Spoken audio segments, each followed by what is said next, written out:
The wisdom of settling down. It's a very important wisdom which Joseph operated with. When you read Genesis chapter 41, and you read the verses 40 to 46, and then from the verses 50 to 52, you will come to terms with it. What do I mean by the wisdom of settling down? Joseph was sold. He had high hopes. I'm sure he had been praying that one day he'll go back to be with his parents and then to see his brothers and to live with his beloved father and his brother Benjamin and co. That has always been his dream. His dream was not to come and live in Egypt. His dream was that God will make a way and he'll go back.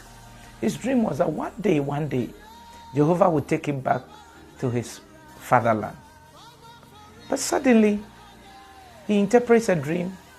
He's brought before Pharaoh. And then, at a moment, within a twinkle of an eye, things have changed. His destiny has changed. He's become the prime minister of the nation. And at the same time, in charge of agric and food distribution. Not only that, they gave him a big house.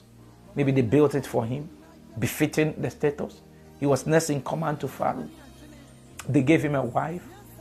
He married a very nice woman, gave birth to 2 sons. So Joseph immediately said, well, it means God has settled me here, so I better settle. And he settled. So later on, he had to go and bring his father and his other brothers.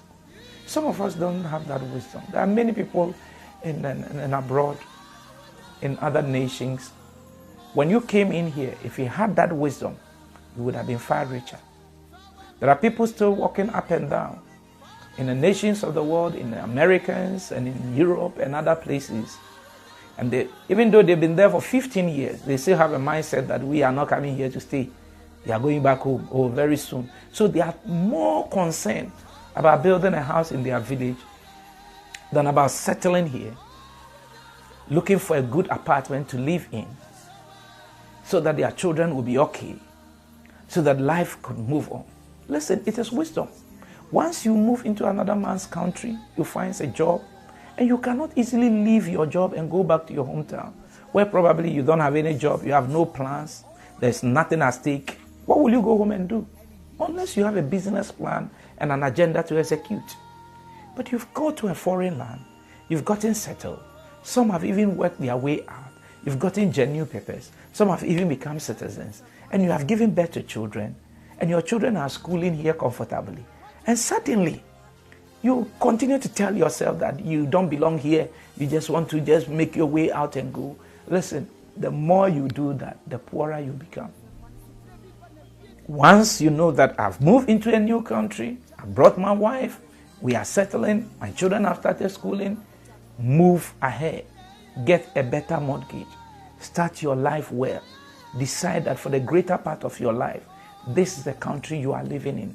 Settle down. And whatever you have to do back home, you do it gradually.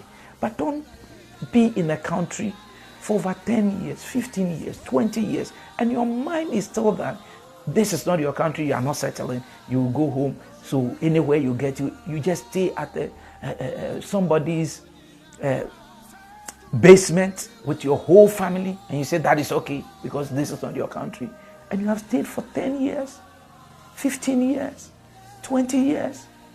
Joseph decided, no, once I've moved into this country, I've gotten a good job, I've gotten a house, I've gotten my family, I'm settling. And he settled. Eventually, he brought his family there, and they all came and enjoyed the blessings he had. This is a higher wisdom. Learn it. Those of you abroad, learn it. It will take you far. May God bless you, that you operate with the wisdom